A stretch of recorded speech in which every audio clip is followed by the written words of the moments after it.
Pendidikan Agama Kristen dan Budi Pekerti kelas 7. Bab 2, Karya Pengampunan Allah di dalam Yesus Kristus. Shalom, salam sejahtera untuk kita semua. Kita bertemu kembali dalam pelajaran Pendidikan Agama Kristen dan Budi Pekerti kelas 7 dengan Ibu Christine Piri di materi bab 2, Karya Pengampunan Allah di dalam Yesus Kristus. Mari anak-anak kita siapkan diri kita memulai pelajaran hari ini dengan hati yang senang. Mari kita mulai pelajaran hari ini dengan berdoa. Siapkan hati kalian, kita ambil sikap berdoa. Mari kita berdoa. Terima kasih Tuhan Yesus, hari ini kami boleh belajar bersama kembali. Berikan kami hikmat dan pengertian, agar kami bisa mengerti apa yang dijelaskan. Tuhan, berkati pembelajaran kami dari awal hingga akhir. Inilah doa kami, dalam nama Tuhan Yesus kami berdoa. Haleluya, amin. Ya, kita sudah berdoa. Ya, sekali lagi, materi kita, bab 2, Karya Pengampunan Allah di dalam Yesus Kristus. Kita lihat kompetensi dasarnya adalah memahami bahwa Allah mengampuni dan menyelamatkan manusia di dalam Yesus Kristus. Indikator pembelajarannya adalah pertama, menjelaskan makna penyelamatan Allah dalam Yesus Kristus.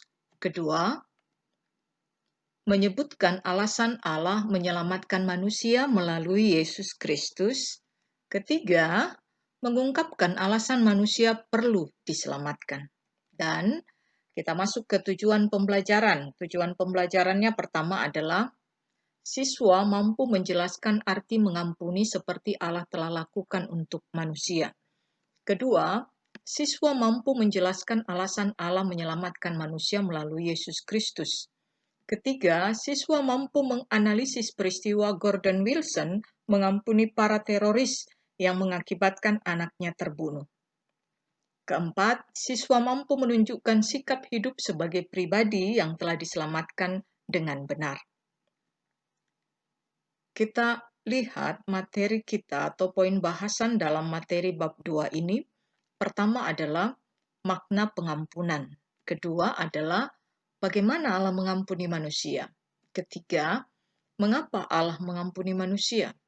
Keempat, makna keselamatan Allah di dalam Yesus Kristus. Kelima, rangkuman. Dan keenam, tugas. Kita masuk poin bahasan pertama, makna pengampunan. Mari kita lihat cerita inspiratif Gordon Wilson dan anaknya Mary Wilson. Gordon Wilson dan putrinya Mary, yang berusia 28 tahun, pergi menonton pawai di kota Enniskillen, Irlandia Utara. Mereka berdiri di samping dinding batu, menantikan polisi Inggris melewati mereka. Mereka menantikan parade yang akan ditampilkan oleh polisi Inggris. Tetapi sebuah bom dari teroris meledak di belakang mereka. 6 orang tewas seketika. Wilson dan putrinya Mary tertimbun di bawah tumpukan batu. Bahunya dan lengannya terluka. Ia merasakan ada seorang yang menyentuh jari-jarinya dan berbisik, "Ini ayah kan?" Wilson menyahut dan berkata, "Betul, ini ayah." Gordon mendengar suara samar-samar orang yang berteriak kesakitan. Kemudian suara yang jauh lebih jelas, yakni teriakan Mary. Dia meremas tangan putrinya kuat-kuat sambil berkali-kali bertanya apakah dia baik-baik saja. Dan di antara kesakitannya, Mary berkali-kali meyakinkan ayahnya bahwa dia baik-baik saja. Dengarkan kata Maria, "Ayah, aku sangat mencintai ayah." Itulah kata-kata terakhir putrinya yang didengar Gordon Wilson. 4 jam kemudian setelah mereka akhirnya diselamatkan, Mary meninggal dunia di rumah sakit karena mengalami kerusakan parah di otak dan tulang belakang. Selanjutnya siang itu, seorang wartawan BBC ingin mewawancarai Gordon. Setelah dia menggambarkan apa yang sedang terjadi, wartawan itu bertanya kepada Gordon, "Bagaimana perasaan Anda terhadap orang yang memasang bom itu?" Jawabannya sangat mengejutkan. "Saya tidak membenci mereka," saud Gordon. "Saya tidak dendam kepada mereka." Kata-kata yang sengit tidak akan menghidupkan Mary Wilson kembali. Saya akan berdoa malam ini dan setiap malam agar Allah mengampuni mereka. Pada bulan berikutnya, banyak orang yang bertanya kepada Gordon Wilson bagaimana dia dapat mengampuni tindakan kejam yang didasari kebencian tersebut. Kata Gordon, hati saya terluka. Saya telah kehilangan putri saya, tetapi saya tidak marah. Kata-kata terakhir Mari kepada saya adalah kata-kata kasih, menumbuhkan kasih saya. Saya menerima anugerah Allah untuk mengampuni melalui kekuatan kasih-Nya, kekuatan kasih Kristus bagi saya. Kemudian, Gordon Wilson, ini adalah foto-foto Gordon Wilson, selama tahun-tahun setelah tragedi yang merenggut nyawa putrinya dan juga nyaris merenggut nyawanya sendiri itu, Gordon Wilson bekerja tanpa mengenal lelah untuk memperjuangkan kedamaian dan rekonsiliasi di Irlandia Utara sampai akhir hayatnya.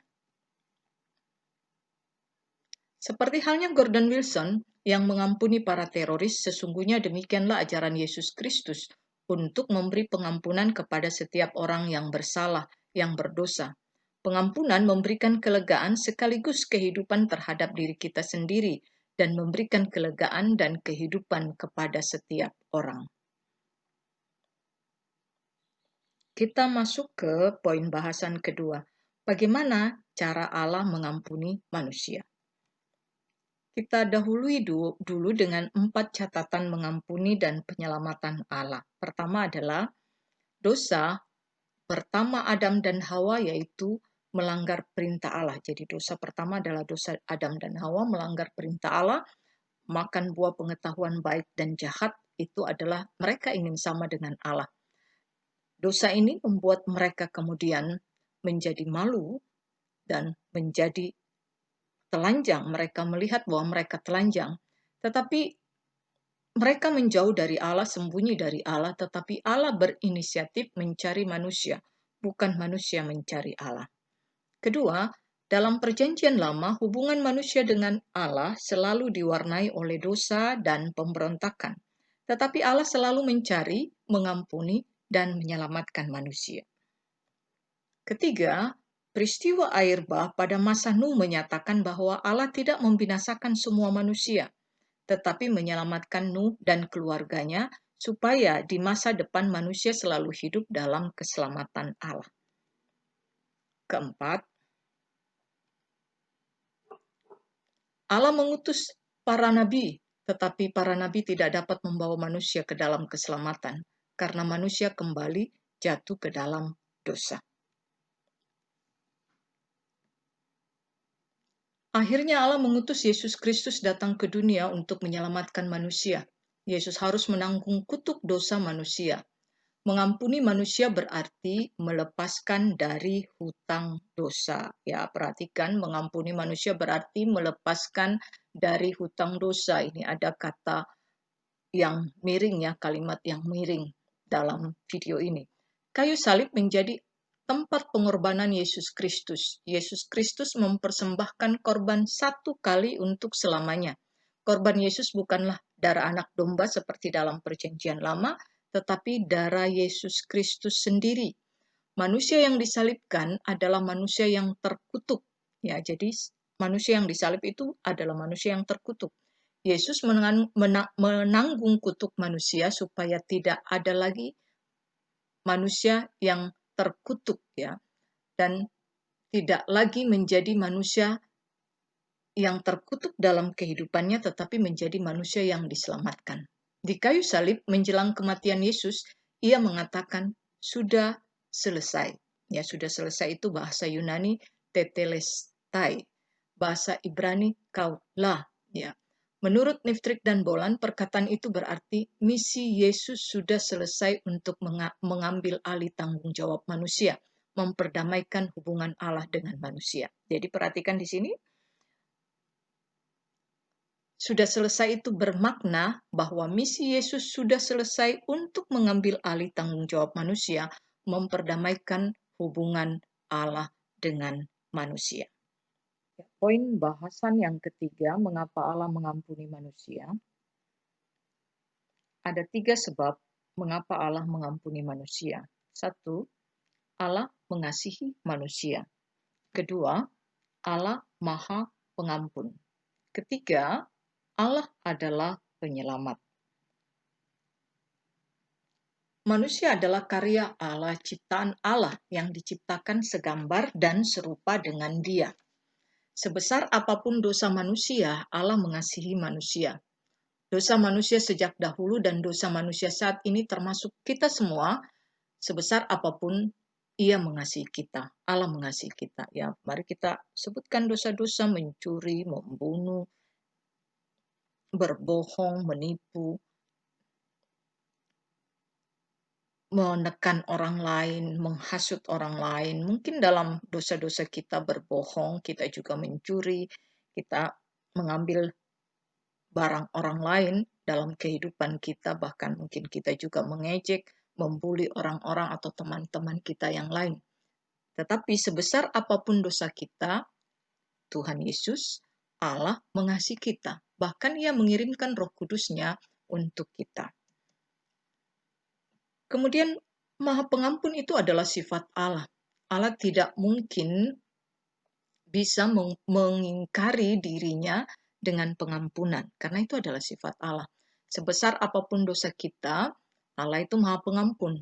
Sehingga Yesus berkata sebanyak berapa kali kita harus mengampuni? Ya, sebanyak 70 kali 7 kali. Itu artinya bukan jumlahnya tetapi tidak terbatas. Kita lihat tim SAR ya. Tim SAR akan selalu menolong orang yang mengalami bencana sekalipun dia penjahat. Maka Tuhan akan selalu menolong kita sekalipun kita berbuat dosa. Itu juga sifat Allah. Keempat, makna keselamatan Allah di dalam Yesus Kristus. Perjanjian Baru memberikan pengertian yang cukup beragam mengenai keselamatan. Misalnya, keselamatan dalam pengertian hidup kekal, masuk dalam kerajaan Allah atau kerajaan sorga. Roma 6 ayat 23 mengatakan hukuman dosa adalah maut. Kalau kita bicara tentang maut, pengalaman yang paling mengerikan adalah ketika Yesus merasakan di kayu salib bagaimana Ia ditinggalkan oleh Allah dan Dia pun berseru, ya Allahku, mengapa engkau tinggalkan aku?" Mengacu pada pengalaman ini, maka keselamatan Allah di dalam Yesus Kristus bukan sekedar pembebasan rohani maupun jasmani, tetapi pembebasan manusia secara utuh, ya, secara keseluruhan dari kutuk dosa dan dari maut. Maut tidak hanya berarti kematian, tetapi juga berarti rusaknya hubungan manusia dengan Allah. Karena itu, keselamatan di dalam Yesus Kristus dengan sendirinya membarui hubungan antara manusia dengan Allah. Melalui Yesus kalian disebut anak-anak Allah. Dan kita dapat memanggil Allah itu sebagai Bapa, sebagaimana Yesus sendiri memanggilnya Bapa. Dan perhatikan, ini adalah suatu karunia yang luar biasa. Kita masuk poin bahasan kelima rangkuman. Allah mengampuni dan menyelamatkan umatnya melalui Yesus Kristus. Dalam diri Yesus Kristus, Allah merendahkan dirinya menjadi sama dengan manusia demi mengampuni dan menyelamatkan umatnya. Allah adalah Allah yang pengasih dan pengampun. Sekalipun manusia berulang kali menyakiti hatinya, berdosa kepadanya, Ia tetap mengampuninya. Satu hal, biarlah kita memiliki waktu anugerah Allah untuk tetap memiliki kasih-Nya. Kita ke poin ke-6, tugas. Tugasnya adalah jawablah pertanyaan-pertanyaan di bawah ini dengan baik, jelas, dan benar. Jawablah sesuai materi video pembelajaran sekaligus buku pegangan. Do the best, student. Ya, soal pertama adalah sebutkan 2 alasan mengapa karya pengampunan Allah hanya di dalam Yesus Kristus. Soal kedua, jelaskan bagaimana Yesus Kristus menyelamatkan manusia dari hukuman dosa. Soal ketiga, jelaskan arti ucapan Yesus sudah selesai di kayu salib ketika menjelang ajalnya. Keempat, tuliskan syarat pengampunan Allah menurut kitab 1 Yohanes 1 ayat 9. kelima, tulis dan jelaskan 3 alasan mengapa Allah bersedia mengampuni dosa manusia. Ya, itu 5 soal, petunjuk mengerjakan soal. Pertama, bukalah Google Classroom kelas 7. Kedua, saksikanlah video pembelajaran ini, materi bab 2, karya pengampunan Allah di dalam Yesus Kristus. Ketiga, jawablah di Google Form. Jawaban paling lambat ditunggu besok jam 20.00 WITA. Ya, anak-anak sekalian, demikian pertemuan kita dalam materi bab 2, karya pengampunan Allah di dalam Yesus Kristus. Sampai bertemu lagi di dalam bab yang ketiga, baptisan sebagai tanda milik Allah. Mari kita selalu hidup di dalam pengampunan Allah, berarti kita juga harus berbuat baik, berbuat benar, dan juga mau mengampuni. Ya, kita tutup pelajaran kita hari ini dengan berdoa. Kita siapkan kembali diri kita ambil sikap berdoa. Kita berdoa. Terima kasih Tuhan Yesus, kami sudah selesai belajar dari awal hingga akhir. Berkati pembelajaran hari ini agar bisa menjadi ilmu bagi kami. Inilah doa kami, dalam nama Tuhan Yesus kami berdoa. Haleluya, amin. Demikian, terima kasih, Tuhan Yesus memberkati.